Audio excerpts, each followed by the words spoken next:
तर मित्रांनो आपण बघू शकतात इथं इतकी गर्दी आहे बघा.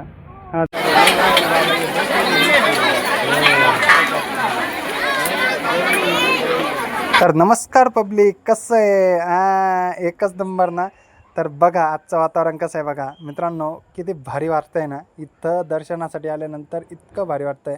हे बघा, हे आपल्या बडेबाबांची समाधी आहे बघा इथं, आणि बाकी सर्वजण बाबांचं दर्शन घेत आहे बघा. किती भारी ना मित्रांनो. माझ्या मागे आपण बघू शकता श्री बडेबाबा चैतन्य मच्छिंद्रनाथ महाराज यांची संजीवन समाधी आहे बघा. हे संजीवन समाधी मंदिर आहे मित्रांनो. इथं आल्यानंतर इतकं मनाला इतकं भारी वाटतं.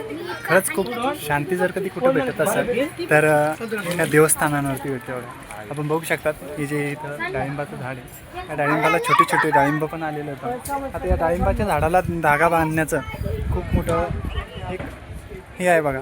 जे कोणी या डाळिंबाच्या झाडाला धागा बांधतं त्यांची इच्छा पूर्ण होते, असं येथील भाविक भक्तांची म्हणजे श्रद्धा आहे. आपण बघू शकता खूप सुंदर असं वातावरण आहे, आणि इथं आल्यानंतर इतका मनाला गारवा भेटतो.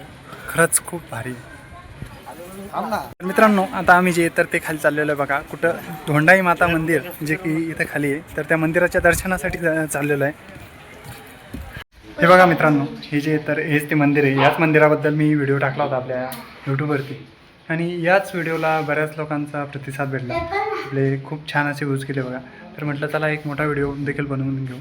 ही ते श्री क्षेत्र मायंबा येथील धोंडाई माता ते मंदिर आहे बघा. चला वरती तुम्हाला आणखीन दाखवतो. आज रविवार आहे, आणि रविवारचं देखील बरेच जण इथं दर्शनासाठी आलेले. आपण चौकडे बघितलं ना, खूप गाड्या लागलेल्या आहेत, खूप साऱ्या.